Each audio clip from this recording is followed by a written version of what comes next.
Hey there, thinkers! Welcome back to Critical Hit. My name is Est, and today I want to talk about Madame Webb's disaster.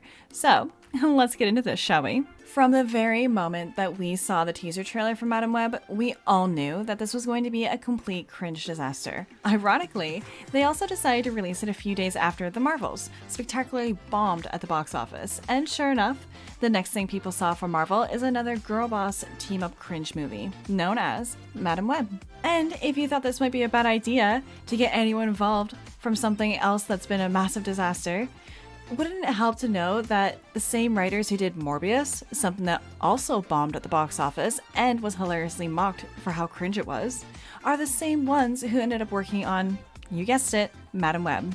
Well, it looks like Madame Webb is set to break a record that Morbius has already set. Madame Webb's box office debut may set an unwanted record for Sony's Spider-Man universe movies.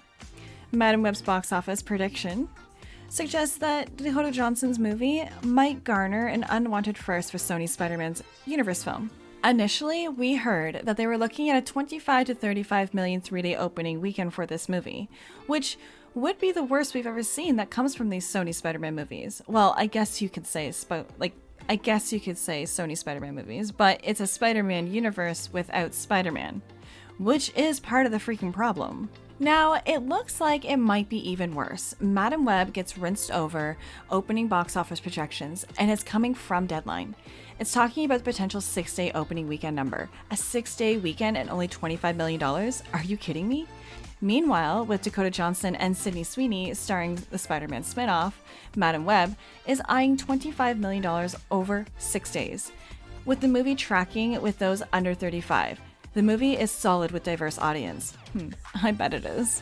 So unfortunately, that's exactly who's going to bring you the money. Diverse audiences under 35. That's your key demographic. That's who you're trying to target. Unfortunately for you, there's not enough money there, apparently because $25 million over the 6-day opening weekend.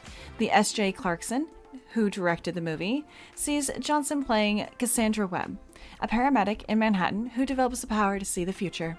If Sony were playing 4D chess, they'd sprinkle some Spider-Man magic into Madame Webb, just to see if Spidey's web could catch some interest. You know, to swing into the hearts of millions. But hold on, Morbius made $39 million in its opening weekend. That's like vampire money. The article says, hey, at least Morbius had memes. As if memes are the secret currency of box office success. Morbius got memed so hard, they practically turned it into a living undead meme itself.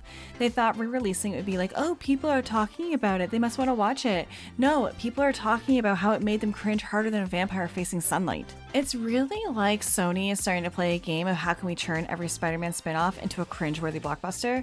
Like, they're winning, but not in the way that they hoped. Like, what's with Madame Webb's box office fate? Well, that's like predicting the weather on Valentine's Day. A whole lot of uncertainty, a dash of disappointment, and a storm of regret for anybody who's involved. Buckle up for a horrific bomb. And maybe bring some extra popcorn to lighten the mood. Who all knew that the road to Spidey spin-off success was full of plot holes?